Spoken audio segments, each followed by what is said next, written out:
Good morning to everybody. ಈ ದಿನ ನಾವು ಸಾಮಾಜಿಕ ಚಳುವಳಿಗಳಲ್ಲಿ ದಲಿತ ಚಳುವಳಿ ಮತ್ತು ಹಿಂದುಳಿದ ವರ್ಗಗಳ ಚಳುವಳಿಗಳನ್ನು ಕುರಿತು ಅಧ್ಯಯನವನ್ನು ಮಾಡೋಣ. ಸಾಮಾಜಿಕ ಚಳುವಳಿಗಳಲ್ಲಿ ರೈತ ಚಳುವಳಿ ಹಾಗೂ ಹಿಂದುಳಿದ ವರ್ಗಗಳ ಚಳುವಳಿಗಳನ್ನು ಕುರಿತು ಈ ಮೊದಲು ಅಧ್ಯಯನವನ್ನು ಮಾಡಿದ್ದೀವಿ.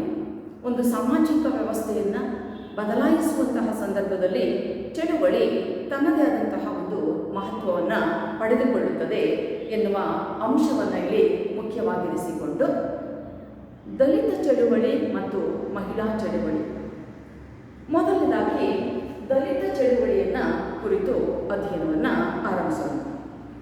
ಸಾಮಾನ್ಯವಾಗಿ ನಮ್ಮ ಭಾರತೀಯ ಸಾಮಾಜಿಕ ವ್ಯವಸ್ಥೆಯಲ್ಲಿ ಜಾತಿ ಪದ್ಧತಿಯ ಕಾರಣಕ್ಕಾಗಿ ಇಲ್ಲಿ ಮೇಲ್ಜಾತಿಯವರು ಕೆಳಜಾತಿಯವರನ್ನು ಶೋಷಣೆಗೆ ಒಳಪಡಿಸ್ತಕ್ಕಂತಹ ಒಂದು ಸನ್ನಿವೇಶ ಸಾವಿರಾರು ವರ್ಷಗಳಿಂದ ನಡ್ಕೊಂಡು ಬಂದಿದೆ.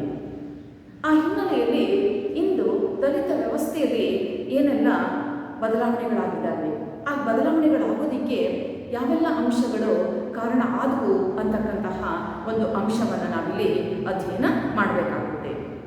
ಹೀಗಾಗಿ ದಲಿತ ಚಳುವಳಿ ಎನ್ನುವುದು ಒಂದು ಸಾಮಾಜಿಕ ಚಳುವಳಿಯಾಗಿದ್ದು ಭಾರತದ ಸಾಮಾಜಿಕ, ಆರ್ಥಿಕ, ಧಾರ್ಮಿಕ ಮುಂತಾದ ಅಸಮಾನತೆ ಮತ್ತು ದಬ್ಬಾಳಿಕೆ ಅಥವಾ ಶೋಷಣೆಯ ವಿರುದ್ಧ ದಲಿತರು ಸಂಘಟಿತರಾಗಿ ಹೋರಾಟವನ್ನು ಮಾಡ್ತಕ್ಕಂತಹದ್ದು ದಲಿತ ಚಳುವಳಿ ಅಂತ ಹೇಳಿ ಕರೆಸಿಕೊಳ್ತದೆ. ಇದೊಂದು ಸಾಮಾಜಿಕ ಚಳುವಳಿಯಾಗಿದ್ದು ಸಾಮಾಜಿಕ, ಆರ್ಥಿಕ, ಧಾರ್ಮಿಕ, ಶೈಕ್ಷಣಿಕ ಮುಂತಾದ ವಿಚಾರಗಳಲ್ಲಿ ಅಸಮಾನತೆ ಮತ್ತು ಈ ಕಾರಣಗಳಿಗಾಗಿ ಇಲ್ಲಿ ಶೋಷಣೆ ನಡೀತಕ್ಕಂತಹದ್ದು. ಇದನ್ನು ವಿರೋಧಿಸ್ತಕ್ಕಂತಹ ಸಂದರ್ಭಕ್ಕೆ ಸಂಘಟಿತವಾಗಿ ಒಂದು ಹೋರಾಟವನ್ನು ಏನು ಆರಂಭ ಮಾಡಿದ್ರು ಅದು ದಲಿತ ಚಳುವಳಿ ಅಂಥೇಳಿ ಕರೆಸಿಕೊಳ್ಳಲ್ಪಡ್ತದೆ.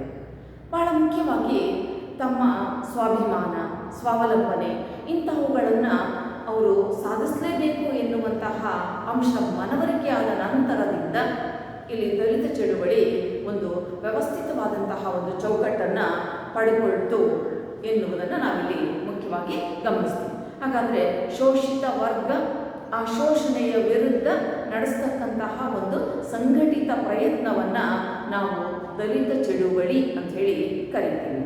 ಈ ದಲಿತ ಚಳುವಳಿ ಇದರ ಒಂದು ಆಯಾಮವನ್ನು ನಾವು ಮುಖ್ಯವಾಗಿ ಎರಡು ಭಾಗಗಳಲ್ಲಿ ನೋಡ್ತೀವಿ. ಒಂದು ಸ್ವತಂತ್ರ ಪೂರ್ವದ ದಲಿತ ಚಳುವಳಿ, ಮತ್ತೊಂದು ಸ್ವತಂತ್ರ ನಂತರದ ಭಾಗದಲ್ಲಿ ಕಂಡುಬರ್ತಕ್ಕಂತಹ ದಲಿತ ಚಳುವಳಿ. ಯಾಕೆಂದರೆ ನೂರಾರು ವರ್ಷಗಳ ಇತಿಹಾಸ ಇರತಕ್ಕಂತಹ ಈ ಒಂದು ಶೋಷಣೆಯ ಅಂಶಕ್ಕೆ ತಕ್ಷಣಕ್ಕೆ ಬದಲಾವಣೆಗಳು ಆಗಿಲ್ಲ. ಹಾಗಾದರೆ ಸ್ವತಂತ್ರ ಪೂರ್ವದಲ್ಲೇ ಆರಂಭ ಆಗಿವೆ ಎನ್ನುವುದನ್ನು ನಾವು ನೋಡ್ತೀವಿ. ಇವುಗಳಲ್ಲಿ ಸ್ವತಂತ್ರ ಪೂರ್ವದ ಭಾಗಗಳನ್ನು ಇಲ್ಲಿ ನಾವು ತೆಗೆದುಕೊಂಡಾಗ ಸ್ವತಂತ್ರ ಪೂರ್ವದ ಸಂದರ್ಭದಲ್ಲಿ ಅಂದರೆ ಬ್ರಿಟಿಷರ ಕಾಲದಲ್ಲಿ ಅಥವಾ ಅದಕ್ಕೂ ಪೂರ್ವದಲ್ಲಿ 3 ಭಾಗಗಳಲ್ಲಿ ಈ ಒಂದು ದಲಿತ ಚಳುವಳಿ ಅಂತಕ್ಕಂಥದ್ದು ರೂಪುಗೊಂಡಿದೆ. 3 ಭಾಗಗಳಲ್ಲಿ. ಒಂದು ಬಸವೇಶ್ವರರು ಮತ್ತು ದಲಿತ ಚಳುವಳಿ, ಎರಡನೆಯದು ಹಳೆ ಮೈಸೂರು ಪ್ರಾಂತದಲ್ಲಿ ದಲಿತ ಚಳುವಳಿ ಮತ್ತು ಮುಂಬೈ ಕರ್ನಾಟಕದ ದಲಿತ ಚಳುವಳಿ. ದಲಿತ ಚಳುವಳಿ ಎನ್ನುವುದು 3 ಭಾಗಗಳಲ್ಲಿದ್ದು ಸ್ವತಂತ್ರ ಪೂರ್ವದ ಸಂದರ್ಭ 3 ಭಾಗಗಳಲ್ಲಿದ್ದು, ಒಂದು ಬಸವೇಶ್ವರರು ಮತ್ತು ದಲಿತ ಚಳುವಳಿ, ಹಳೆ ಮೈಸೂರು ಪ್ರಾಂತದ ದಲಿತ ಚಳುವಳಿ ಹಾಗೂ ಮುಂಬೈ ಕರ್ನಾಟಕದ ದಲಿತ ಚಳುವಳಿ ಅಂತೇಳಿ 3 ಭಾಗಗಳಲ್ಲಿ ಅದು ಅಧ್ಯಯನ ಮಾಡಲ್ಪಡ್ತಾ ಇದೆ. ಅದರಲ್ಲಿ ಮೊದಲನೇದು ಬಸವೇಶ್ವರರು ಮತ್ತು ದಲಿತ ಚಳುವಳಿ. ಭಾರತದ ಇತಿಹಾಸ ಅಥವಾ ಕನ್ನಡ ಸಾಹಿತ್ಯದ ಇತಿಹಾಸದಲ್ಲೂ ಕೂಡ ನಮಗೆ 12ನೇ ಶತಮಾನ ಅಂತಕ್ಕಂಥದ್ದು ಅತ್ಯಂತ ಒಂದು ಪ್ರಮುಖವಾದಂತಹ ಸಂಗತಿಯಾಗುತ್ತೆ. ಆ 12ನೇ ಶತಮಾನದಲ್ಲಿ ಬಸವಣ್ಣನವರ ಮೂಲಕ ಕಲ್ಯಾಣದಲ್ಲಿ ಕ್ರಾಂತಿಯೇ ಆಯಿತು ಅಂತಕ್ಕಂಥದ್ದನ್ನು ನಾವು ಬೇರೆ ಬೇರೆ ಸಂದರ್ಭಗಳಲ್ಲಿ ಅಧ್ಯಯನ ಮಾಡ್ತೀವಿ. ಹಾಗಾದ್ರೆ ಅಲ್ಲಿ ಬಸವೇಶ್ವರರು ಮೊಟ್ಟ ಮೊದಲ ಬಾರಿಗೆ ಜಾತೀಯತೆಯ ವಿರುದ್ಧ ಧ್ವನಿಯನ್ನು ತೆಗಿತಾರೆ, ಶೋಷಣೆಯನ್ನು ವಿರೋಧಿಸ್ತಾರೆ, ಸಕಲ ಜಾತಿಗಳಿಗೆ ಅವರು ಸಮಾನತೆಯನ್ನು ಕಲ್ಪಿಸ್ತಕ್ಕಂತಹ ಒಂದು ಪ್ರಯತ್ನವನ್ನು ಮಾಡ್ತಾರೆ. ಪ್ರತಿಯೊಂದು ಜಾತಿಗಳಿಗೂ ಸಮಾನತೆ ಇರಬೇಕು, ಇಲ್ಲಿ ಯಾವ ಜಾತಿಯೂ ಮೇಲು ಅಲ್ಲ, ಯಾವ ಜಾತಿಯೂ ಕೀಳು ಅಲ್ಲ ಅಂತಕ್ಕಂತಹ ಒಂದು ಭಾವನೆಯನ್ನು 12ನೇ ಶತಮಾನದಲ್ಲೇ ಬಸವಣ್ಣನವರು ರೂಪಿಸ್ತಾರೆ. ಬಹುಶಃ ಇದನ್ನು ನಾವು ಒಂದು ಕ್ರಾಂತಿ ಅಂತ ಯಾಕೆ ಕರಿಬೋದು ಅಂತ ಹೇಳಿದ್ರೆ, 12ನೇ ಶತಮಾನದ ಕಾಲಘಟ್ಟದಲ್ಲಿಯೇ ಬಸವಣ್ಣನವರು ಇಂತಹ ಒಂದು ಅಂಶವನ್ನು ಸ್ಪಷ್ಟಪಡಿಸ್ತಾ ಹೋಗ್ತಾರೆ. ಶೋಷಣೆಯನ್ನು ತಪ್ಪಿಸುವಂತಹ ಒಂದು ಪ್ರಯತ್ನವನ್ನು ಮಾಡ್ತಾರೆ. ಹಾಗೆಯೇ ಅವರಲ್ಲಿ ಎಲ್ಲ ಜಾತಿಗಳಿಗೂ ಪ್ರಾಧಾನ್ಯತೆಯನ್ನು ಕೊಡಬೇಕು ಅಂತ ಹೇಳಿ ಅನುಭವ ಮಂಟಪವನ್ನು ಸ್ಥಾಪನೆ ಮಾಡ್ತಾರೆ. ವಿಚಾರ ಕ್ರಾಂತಿಗೆ ಆಹ್ವಾನವನ್ನು ನೀಡ್ತಾರೆ.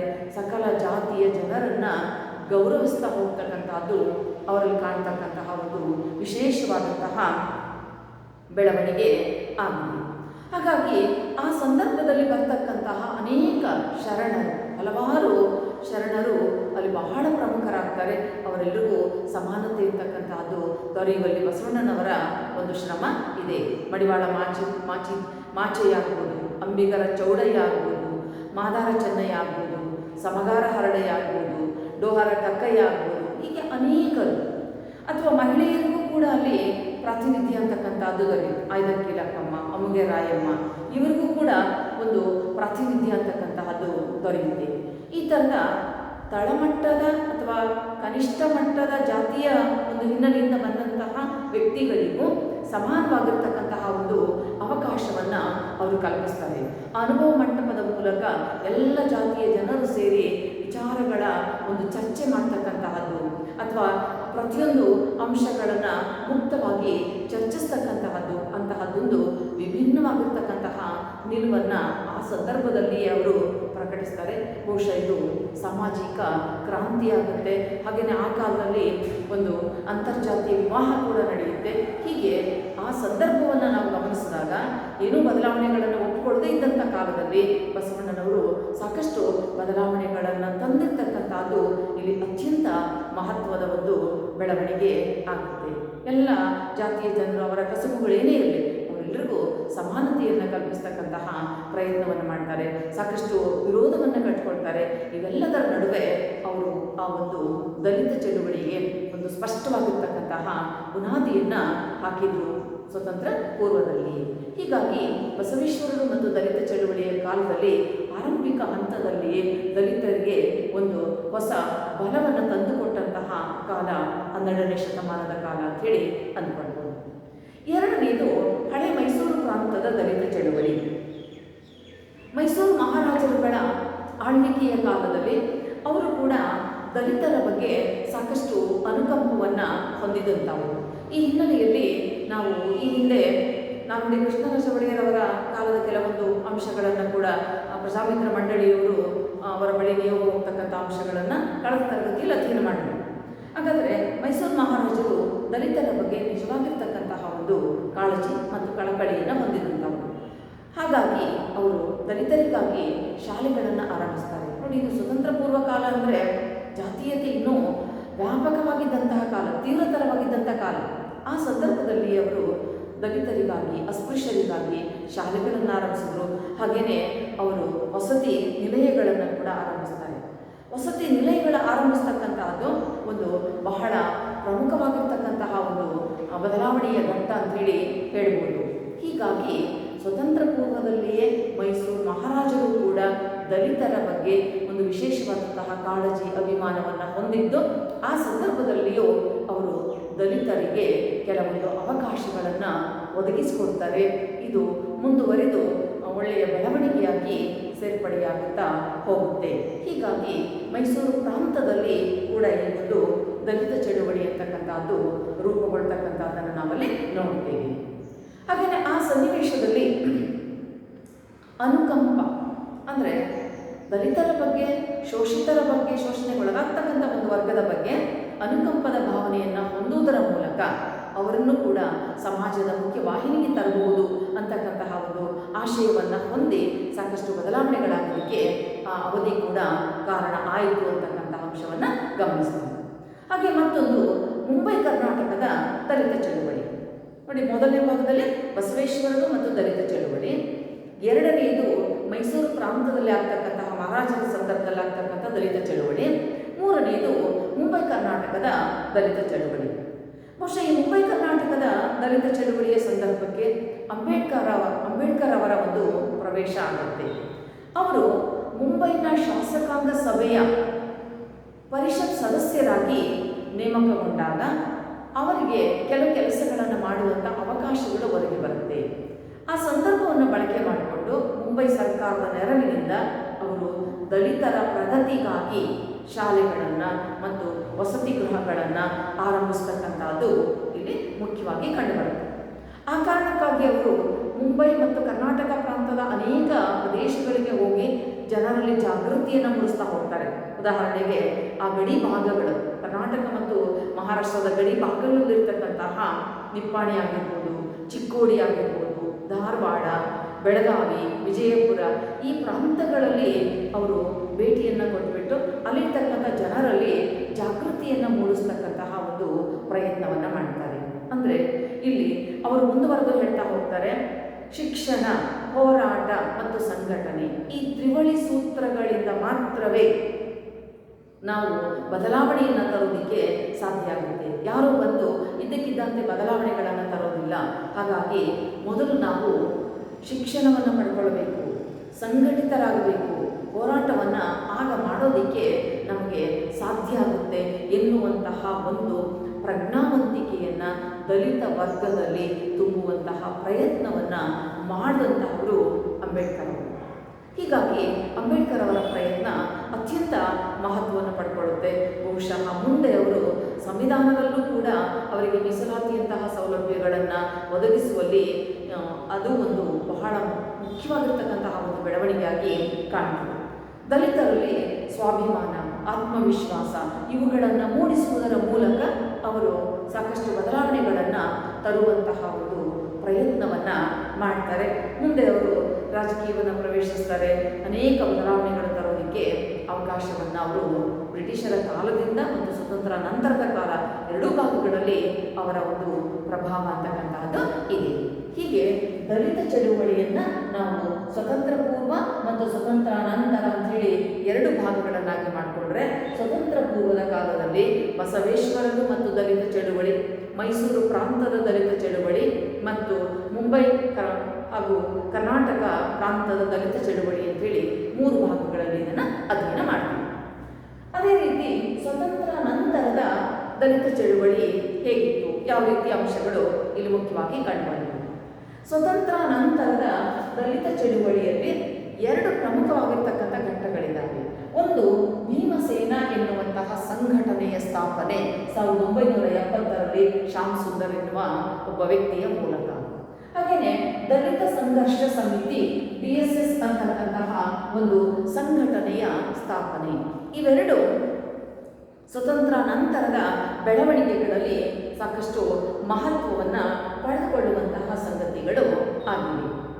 ಸ್ವತಂತ್ರ ನಂತರ ಸಂವಿಧಾನದಲ್ಲಿ ಕೆಲವೊಂದು ಅವಕಾಶಗಳು, ಮೀಸಲಾತಿ ಸೌಲಭ್ಯಗಳು ಎಲ್ಲವೂ ದೊರೆತು ಭಾರತದ ಸಂವಿಧಾನ ಏನು ಹೇಳ್ತು, ಪ್ರತಿಯೊಬ್ಬರಿಗೂ ಜಾತಿ, ಮತ, ಲಿಂಗ ಭೇದವಿಲ್ಲದೆ ಸಮಾನತೆಯನ್ನು ಕಲ್ಪಿಸಿತು. ಆದರೆ ಕೆಲವೊಂದು ದುರ್ಬಲ ವರ್ಗಗಳಿಗೆ ಮೀಸಲಾತಿ ನೀಡುವುದರ ಮೂಲಕ ಅವರನ್ನು ಮುಖ್ಯವಾಹಿನಿಗೆ ತರ್ತಕ್ಕಂತಹ ಪ್ರಯತ್ನ ಕೂಡ ಇಲ್ಲಿ ಮಾಡಲಾಯಿತು. ಆ ಹಿನ್ನೆಲೆಯಲ್ಲಿ ನಿರೀಕ್ಷಿತವಾದಂತಹ ಬದಲಾವಣೆಗಳು ಆಗಲಿಲ್ಲ. ಸ್ವತಂತ್ರ 1947ರಲ್ಲಿ ಸ್ವತಂತ್ರ ಬಂದು 70ರ ಅವಧಿಯವರೆಗೂ ಅಷ್ಟೊಂದು ಬದಲಾವಣೆಗಳು, ಸಮಾಜ ನಿರೀಕ್ಷೆ ಮಾಡಿದಂಥ ಬದಲಾವಣೆಗಳು, ದಲಿತ ವರ್ಗ ನಿರೀಕ್ಷಿಸ್ತಾ ಇದ್ದಂತಹ ಬದಲಾವಣೆಗಳಾಗಲಿ ಬೆಳವಣಿಗೆಗಳಾಗಲಿ ಆಗಲಿಲ್ಲ. ಹೀಗಾಗಿ ಇದು ಅನೇಕರಲ್ಲಿ ಒಂದು ಪ್ರಭಾವವನ್ನು ಉಂಟು ಮಾಡ್ತಾನೆ ಇತ್ತು.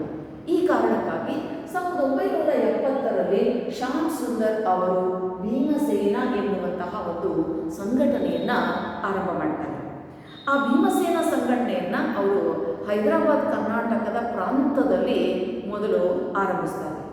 ಅದರ ಉದ್ದೇಶ ಏನಾಗಿತ್ತು, ದಲಿತರ ಮೇಲಾಗ್ತಕ್ಕಂಥ ದೌರ್ಜನ್ಯವನ್ನು ತಡೀತಕ್ಕಂತಹ ಉದ್ದೇಶ ಅಲ್ಲಿತ್ತು. ಅದಕ್ಕಾಗಿ ಅವರೇನು ಮಾಡಿದ್ರು, ಯಾವ ಮಾರ್ಗವನ್ನು ಆಯ್ಕೆ ಮಾಡಿಕೊಂಡ್ರು ಅಂತ ಹೇಳಿದ್ರೆ, ದಲಿತರು ತಮ್ಮ ಸ್ವರಕ್ಷಣೆಗಾಗಿ ಅವರು ತರಬೇತಿಯನ್ನು ಪಡ್ಕೊಳ್ಬೇಕು. ಯಾರಾದರೂ ಅವ್ರ ಮೇಲೆ ಹಲ್ಲೆ ಮಾಡೋದಕ್ಕೆ ಬಂದರೆ ಅದನ್ನು ತಡೀತಕ್ಕಂತಹ ಒಂದು ಶಕ್ತಿಯನ್ನು ಬೆಳೆಸ್ಕೊಳ್ಬೇಕು. ಸೊ ಇದೆಲ್ಲೋ ಒಂದು ಕಡೆ ನಿಧಾನಕ್ಕೆ ಹಿಂಸಾತ್ಮಕ ಸ್ವರೂಪವನ್ನು ತಳೆಯೋದಕ್ಕೆ ಶುರುವಾಯಿತು. ಅಂದರೆ ದಲಿತರಿಗೆ ಆತ್ಮರಕ್ಷಣೆಗಾಗಿ ತರಬೇತಿಯನ್ನು ನೀಡ್ತಕ್ಕಂಥದ್ದು. ಅವರು ತರಬೇತಿಯನ್ನು ಪಡೆದುಕೊಂಡು ಆಯಾ ಸಂದರ್ಭಗಳಲ್ಲಿ ಪ್ರತಿಭಟನೆಗಳಲ್ಲಿ ತೊಡಗಿಸ್ಕೊಳ್ತಕ್ಕಂಥದ್ದು. ಹೀಗಾಗಿ ಎಲ್ಲ ಒಂದು ಕಡೆ ಜಾತಿಗಳ ನಡುವೆ ಸಂಘರ್ಷ ಅಂತಕ್ಕಂಥದ್ದು ಆರಂಭ ಆಗುತ್ತೆ. ಗ್ರಾಮೀಣ ಮಟ್ಟದಲ್ಲಿ ಕೆಳಜಾತಿ ಎಲ್ಲ ಜನರು ಒಂದು ಕಡೆ ವಾಸ ಮಾಡ್ತಕ್ಕಂಥ ಸನ್ನಿವೇಶದಲ್ಲಿ ಈ ಥರದ ಹೊಸ ಬೆಳವಣಿಗೆಗಳು ಅವರಲ್ಲಿ ಒಂದು ರೀತಿ ಜಾತಿ ಸಂಘರ್ಷದ ಒಂದು ಮನಸ್ಥಿತಿಯನ್ನು ರೂಪಿಸಿಬಿಟ್ವು.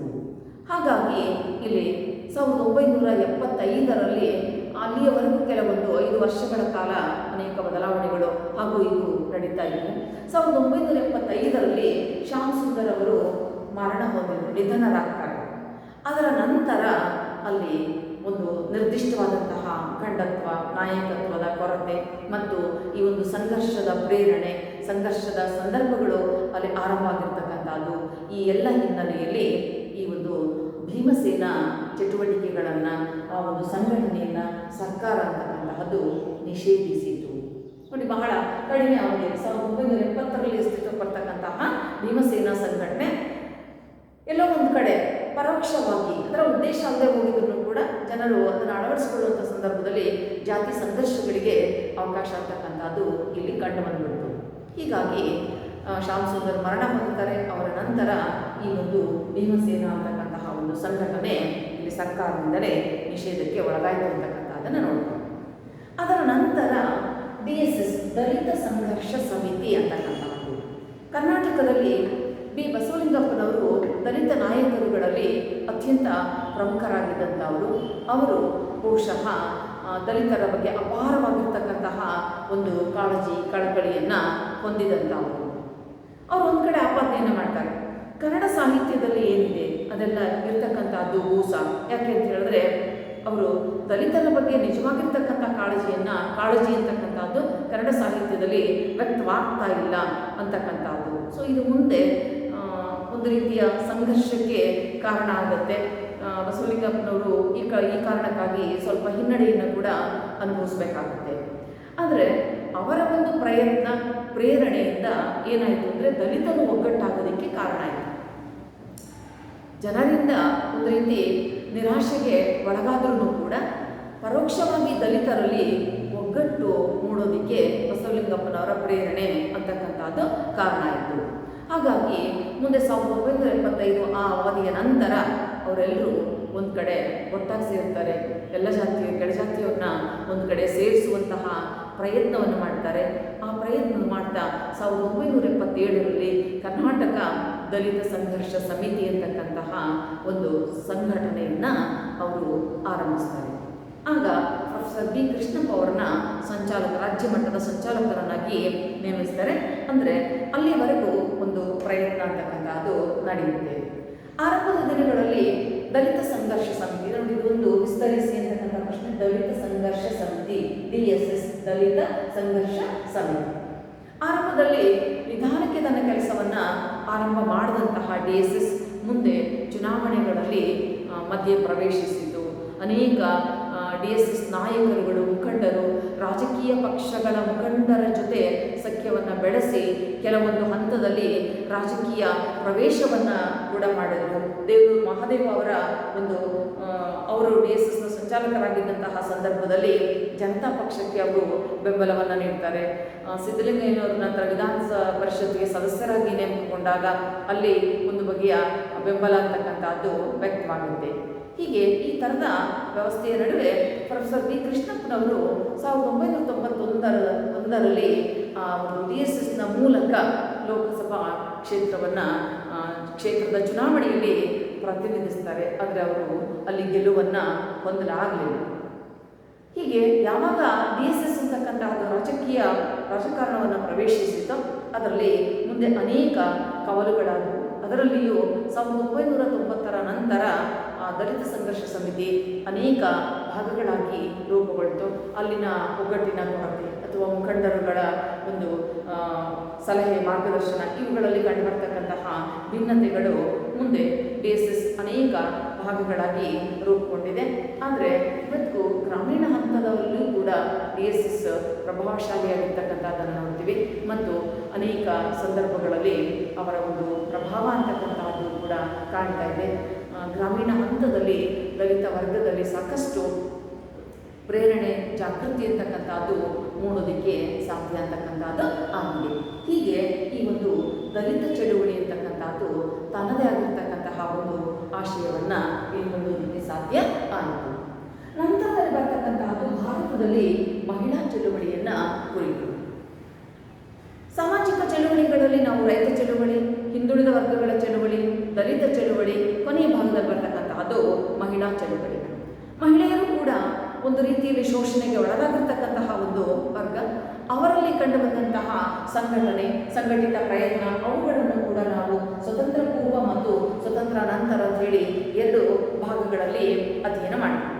ಸ್ವತಂತ್ರ ಪೂರ್ವದಲ್ಲಿ ಅನೇಕ ಮಹಿಳೆಯರು ಗಾಂಧೀಜಿಯವರ ಮಾರ್ಗದರ್ಶನದಂತೆ ಸ್ವತಂತ್ರ ಚಳುವಳಿಯಲ್ಲಿ ಪಾಲ್ಗೊಳ್ತಾರೆ. ನೋಡಿ, ಇಲ್ಲಿ ಮುಖ್ಯವಾಗಿ ಆವತ್ತಿನ ಸಂದರ್ಭದಲ್ಲಿ ಮಹಿಳೆಯರು ಸಾಕಷ್ಟು ಶೋಷಣೆಗೆ ಒಳಗಾಗ್ತಾ ಇದ್ರು.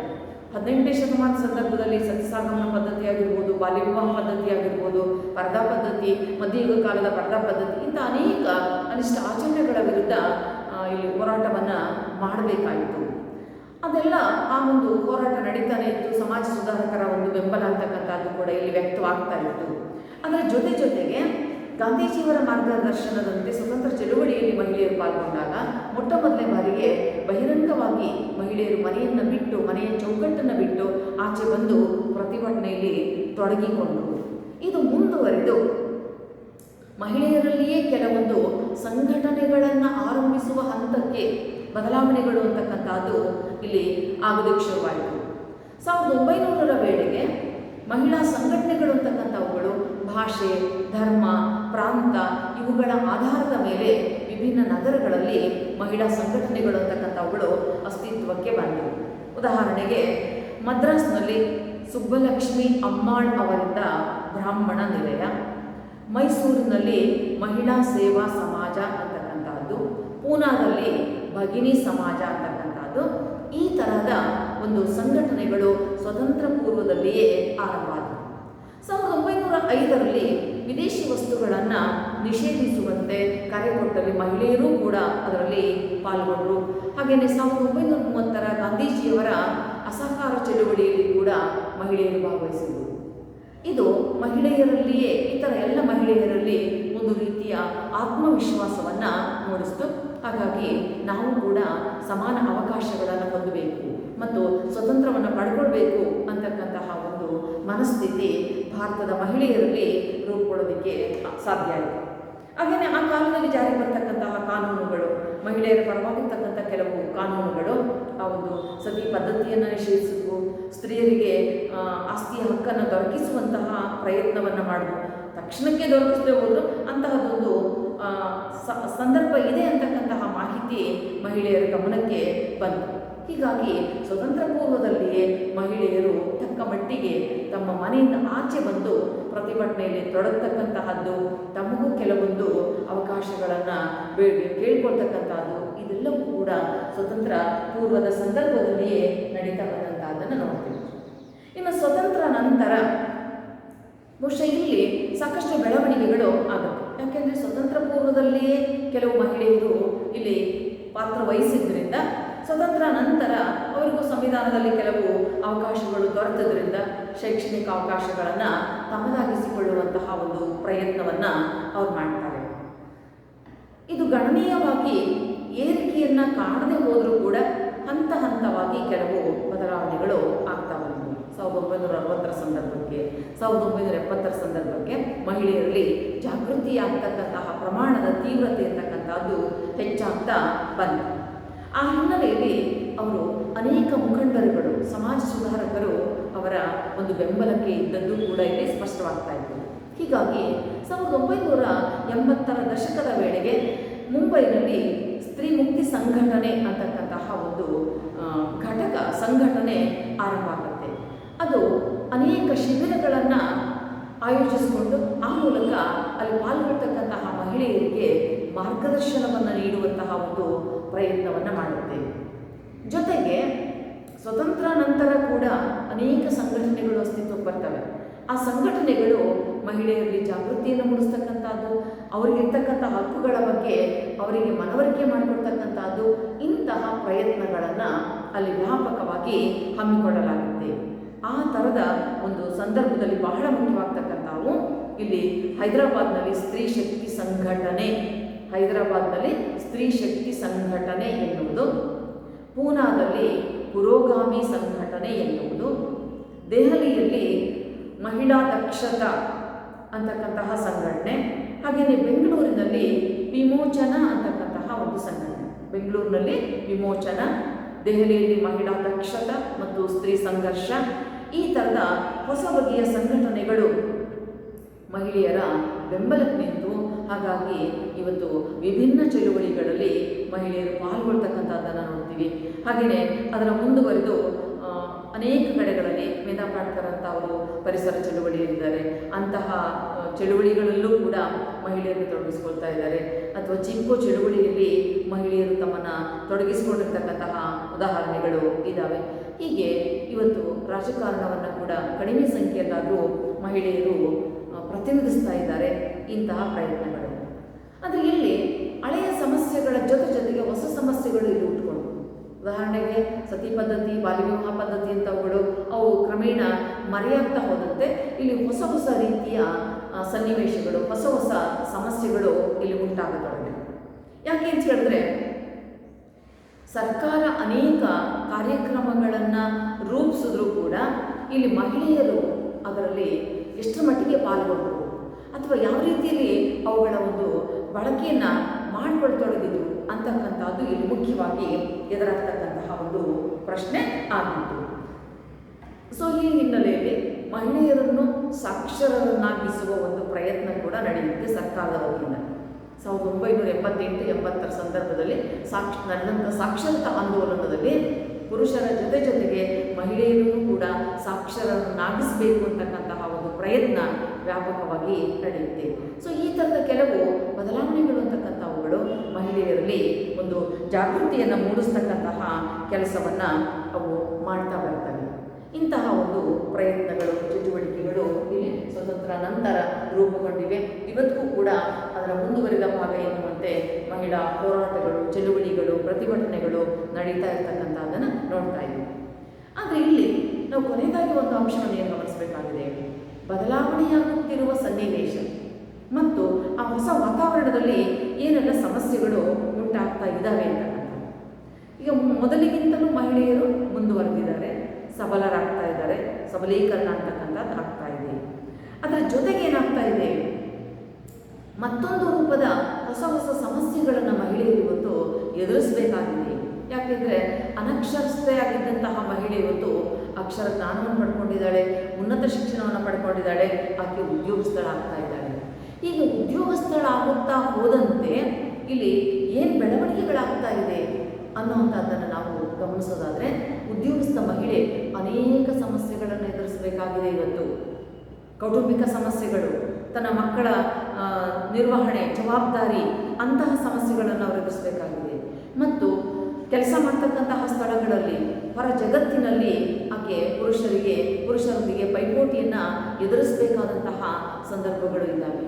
ಈ ಬದಲಾದಂತಹ ಪರಿಸ್ಥಿತಿಗೆ ಸರ್ಕಾರ ಮತ್ತು ಸಮಾಜ ಸಮಾನವಾಗಿ ಸ್ಪಂದಿಸಬೇಕಾಗುತ್ತೆ. ಯಾಕೆಂದರೆ ಒಂದು ಕಾಲದಲ್ಲಿ ಗೃಹ ಕೃತ್ಯಗಳಿಗೆ ಸೀಮಿತವಾಗಿದ್ದಂತಹ ಮಹಿಳೆ ಇವತ್ತು ಮನೆಯ ಹೊರಗಿನ ಕೆಲಸಗಳನ್ನು ಪ್ರವೇಶಿಸಿದಾಗ ಆಕೆ ಮನೆಯ ಕೆಲಸಗಳು, ಹೊರಗಿನ ಕೆಲಸಗಳು ಎರಡನ್ನೂ ನಿಭಾಯಿಸಬೇಕಾದಂಥ ಅನಿವಾರ್ಯತೆ ಇದೆ. ಅಂತಹ ಸಂದರ್ಭದಲ್ಲಿ ಸಮಾಜ ಆಗಿರಲಿ, ಸರ್ಕಾರ ಆಗಿರಲಿ, ಪುರುಷ ವರ್ಗ ಆಗಿರಲಿ, ಅವರೆಲ್ಲರೂ ಮಹಿಳೆಯರ ಬಗೆಗಿನ ತಮ್ಮ ಮೊದಲಿದ್ದಂತಹ ನಿಲುವನ್ನು ಬದಲಾಯಿಸಿಕೊಳ್ಬೇಕಾಗಿದೆ. ಎರಡೂ ಕ್ಷೇತ್ರಗಳನ್ನು ಪ್ರತಿನಿಧಿಸ್ತಕ್ಕಂತಹ ಮಹಿಳೆಗೆ ಕೆಲವೊಂದು ಕೌಟುಂಬಿಕ ಹಂತದಲ್ಲಿ ಬದಲಾವಣೆಗಳನ್ನು ಮಾಡಿಕೊಡ್ಬೇಕು, ಅವಕಾಶಗಳನ್ನು ಒದಗಿಸ್ಕೊಳ್ಬೇಕು.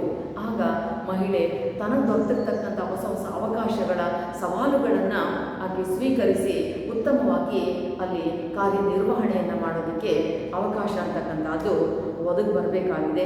ಇಂತಹ ಕೆಲವೊಂದು ಪ್ರಯತ್ನಗಳು ಅಂತಕ್ಕಂಥದ್ದು ಇಲ್ಲಿ ನಡೀಬೇಕಾಗಿದೆ. ಈ ಹಿನ್ನೆಲೆಯಲ್ಲಿ ನಾವು ಒಂದು ಸಾಮಾಜಿಕ ವ್ಯವಸ್ಥೆಯಿಂದ ಬದಲಾವಣೆಗಳನ್ನು ಮಾಡಿಕೊಳ್ಳೋದಕ್ಕೆ ಬಹಳ ಪ್ರಮುಖವಾಗಿರ್ತಕ್ಕಂತಹ ಒಂದು ಬೆಳವಣಿಗೆಯ ರೂಪದಲ್ಲಿ ಕಂಡುಬರ್ತಕ್ಕಂಥದ್ದು ಸ್ವತಂತ್ರ ನಂತರದ ಬೆಳವಣಿಗೆಗಳು. ಹೀಗೆ ನಾವು ದಲಿತ ಚಳವಳಿಯಲ್ಲೂ ಕೂಡ ಸ್ವತಂತ್ರ ಪೂರ್ವ ಮತ್ತು ಸ್ವತಂತ್ರ ನಂತರದ ಎರಡೂ ಕಾಲಘಟ್ಟಗಳಲ್ಲಿ ದಲಿತ ಚಳವಳಿಯನ್ನು ಕುರಿತು ಅಧ್ಯಯನ ಚಿಂತನೆ ಮಾಡ್ತೀವಿ. ಅಂತೆಯೇ ಭಾರತದಲ್ಲಿ ಕೂಡ ಮಹಿಳಾ ಚಳುವಳಿಗೆ ಸಂಬಂಧಪಟ್ಟಂತೆ ಸ್ವತಂತ್ರ ಪೂರ್ವ ಮತ್ತು ಸ್ವತಂತ್ರ ನಂತರ ಆಗ್ತಾ ಬಂದಂತಹ ಬದಲಾವಣೆಗಳು ಮತ್ತು ಮಹಿಳೆಯರು ಎದುರಿಸಬೇಕಾಗಿರ್ತಕ್ಕಂತಹ ಸಮಸ್ಯೆಗಳನ್ನು ಕುರಿತು ನಾವಿಲ್ಲಿ ಮುಖ್ಯವಾಗಿ ಗಮನಿಸಬೇಕಾದಂತಹ ಸಂದರ್ಭವನ್ನು ನೋಡ್ತೀವಿ.